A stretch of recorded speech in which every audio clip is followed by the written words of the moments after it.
I can help you out. I can help you out. I can help you out. What's up, friends? Happy Monday. I hope that you have had a good start to your week. So as many of you know, the situation that's kind of been going on across our country is heartbreaking. Anytime that there is, some kind of injustice or racism rears its ugly head, it is, it's disheartening and it's painful because it's just another reality that we live in a broken and a fallen world. And to see anyone treated less than they should be, less than as a beloved child of God, it just hurts. It just sucks. It just stinks to see anyone treated that way. So obviously, with George Floyd, another example of that taking place within our American system, a system that is supposed to be, free for everyone.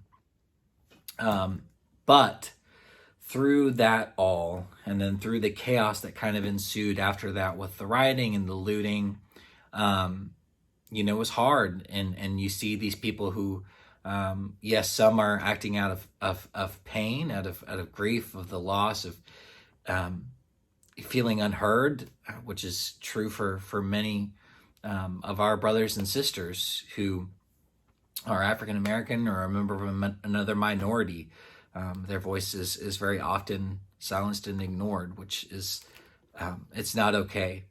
And so the pain and the grief that they're dealing with and that they are walking through, as there's another example, another reminder for them that every single day is a struggle that they deal with, and they live within a society that is broken, and it's something that for me personally, I have not experienced. I cannot relate personally to that, but I can communicate that my heart breaks for that.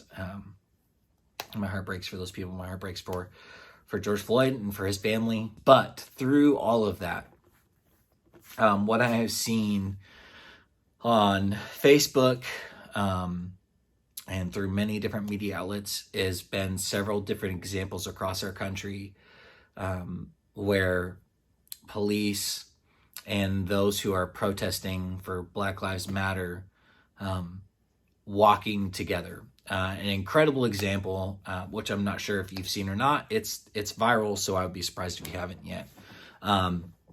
Is the video of the the sheriff for Genesee County, which is up here in Michigan. So he's the sheriff in the area of Flint. And his response whenever the protesters were going through Genesee County was he and his deputies, he and his officers walked with them. And that's just one example. That there's lots of examples across the country. I know that like the Atlanta police chief, she went outside and was having a conversation with the protesters.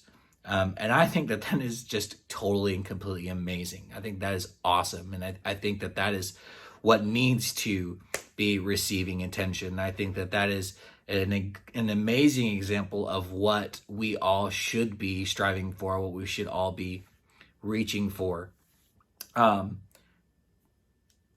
Because as we've seen, it's conversations like that truly lead to change, that bring everyone on the same page to ensure that we can move forward.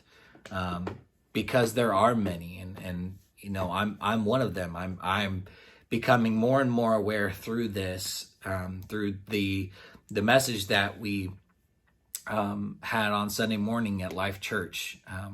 Pastor John and one of our incredible volunteers who's on our worship team and has done so much for our church, Rod Pritchett, who's a dear friend of mine. He and Rod sat down and just kind of had a frank conversation about racism in the United States and what it looks like, what it is, what it means to be Black in the United States today. And Rod was raw and real, and it's really great talk. So I'd encourage anyone who watches this video, go and check that out. Life Church Michigan. You can find them on Facebook. It's Life Church Saginaw on Facebook. You can go through and you can watch the live stream from last Sunday. But it was that conversation, the conversations that surrounded that video that happened off camera between Rod and our staff, and conversations like the sheriff walking with the protesters here in Flint, and the police chief listening to and answering questions in Atlanta. It's those conversations that help us to move as a society in the right direction. And biblically, like this is what we are called to do, especially as Christians. Yes, we as believers, we should be advocates for social justice. Not that we have to be political, because it's not a politics issue. This is a humanity issue. This is a sin issue of racism. It's a sin. Destruction and division is a sin. These are tools of the enemy. And so in Galatians chapter 3, verse 28, the Apostle Paul says, "There is neither Jew nor Greek. There is neither slave nor free. There is no male and female, for you are all one in Christ Jesus." And then in verse 29, he says, "And if you are Christ's, then you are Abraham's offspring, heirs according to promise."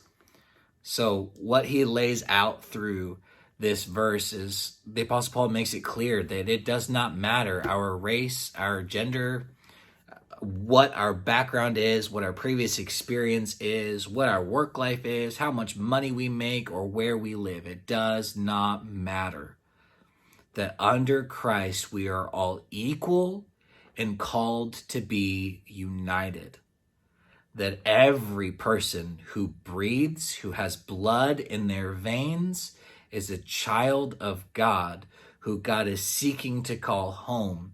And if that person is a Christian, is a follower of Christ, they are your brother, they are your sister, and it does not matter anything else.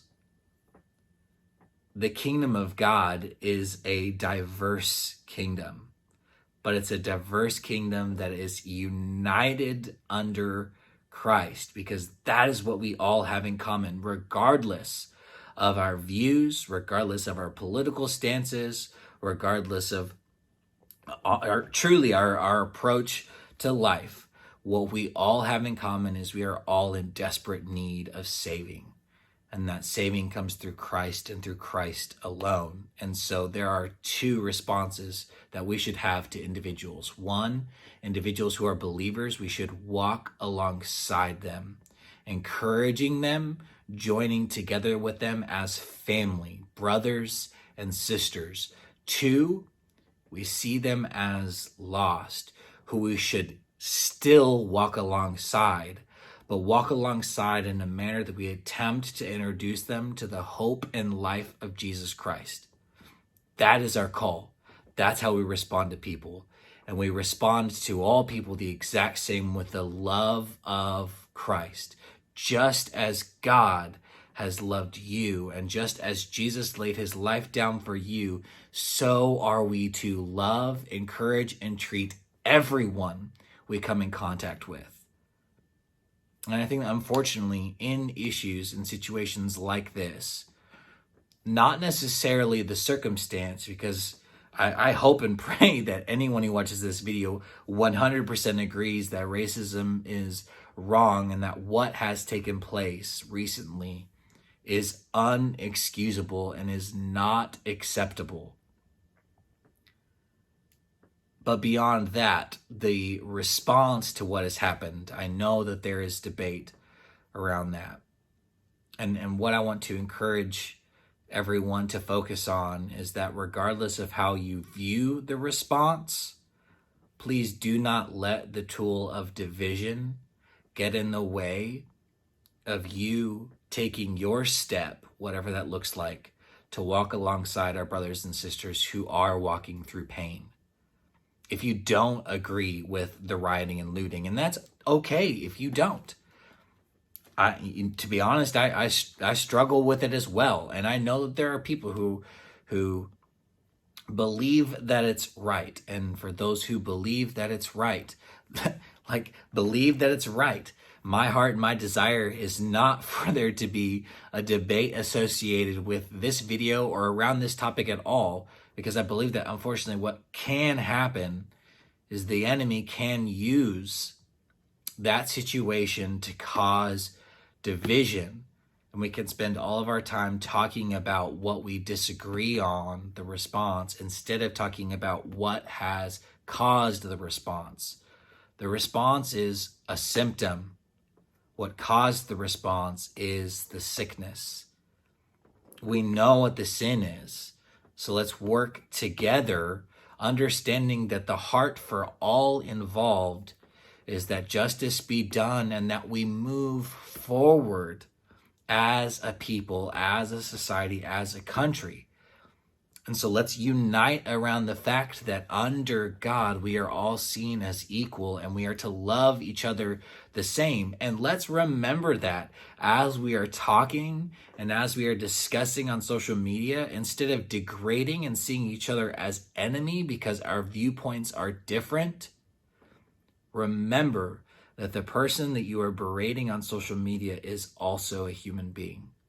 And sure, human beings, we can make mistakes and we can be wrong. We can have invalid opinions. However, they are still a child of God, and your first and foremost job as a believer is to love, is to operate out of love. That is how we are called to respond as believers. And so I'll just encourage you guys, find those encouraging things, the exciting things of seeing officers and the African American community, those who are protesting for Black Lives Matter, finding them walking together in unity, because that is what we need, right? If the policing system is what we saw dysfunction in over this last week, where we saw some officers who did not do what they should have done, and an innocent man lost his life, then finding unity together and joining together, saying we both, as police officers and as a community that has been affected, see the wrong and destruction of what has happened, and we want to walk together to seek solutions and to fix this problem. And then I want to finish with this. So the book of Galatians is awesome. So Galatians chapter 3, verse 28 and 29 is what I read just a second ago. And then Galatians chapter 6 is another incredible passage, and I believe that it fits well with the season we are in right now, and in all seasons. This is what we are called to do as believers. Chapter 6 says, "Brothers, if anyone is caught in transgression, you who are spiritual should restore him in a spirit of gentleness. Keep watch on yourself, lest you too be tempted." And then verse 2, he says, "Bear one another's burdens, and so fulfill the law of Christ." Bear one another's burdens, and so fulfill the law of Christ. Regardless of our opinions on approaches taken, I believe that we can find unity. Unity in the fact that what has taken place, and that any individual who is treated different because of their color of skin, religious beliefs, opinions, that anyone who is treated differently, who is hated, who is pushed to the sideline, is not okay. That we are to love and walk with and carry the burden of. So what I would really encourage us to continue doing, and for you to start if you have not, is have a conversation. If you're not sure what's going on, and you have someone close to you who you can go and you can ask, and you can get a perspective that's different than your own, I would encourage you to do so, because who knows what you might learn through that. But most importantly, I would really strongly encourage that through this entire process and through every situation moving forward, I mean, shoot, sooner or later we are going to be in the middle of politics season as we look at another presidential election, as that above everything else, if you are a follower of Christ, you are to be an example of love, and that we are to see the burdens of those who are around us. We are to walk with them. And for our brothers and sisters in the faith, we are to join them in that battle, to join them in that struggle, to walk alongside and encourage them. And I think that that is the important discussion that needs to be happening now. I understand the anger and the disappointment and the fact that on both sides of the argument on whether or not rioting and looting is right, that your stances in your mind are completely valid and that you cannot understand anyone thinking any other way. However, I would encourage you to see the other person as a beloved child of God and seek to have a conversation instead of an argument, and find ways that you can walk together. Because I do believe that examples like what we are seeing in Flint and what we are seeing in other parts of the United States, where one people walking together, that we can walk through this and we can see God do and accomplish amazing things through incredible acts of love and through incredible decisions of unity, choosing to be united together, regardless of our personal opinions. And I think that is what we need to focus on as believers, finding what we can unite behind and walking with those who are dealing with pain, suffering, and seeking to bring an end to sin that tears apart and hurts those who are around us, our loved ones, those who are close to us, and those who we walk with. Have an awesome Monday. Love you guys, and we will talk to you later. All right, bye. Call me up and you wanna be my friend. I'm the one you ride, I'm the one you ride to. If you don't wanna change, ain't no place to hide.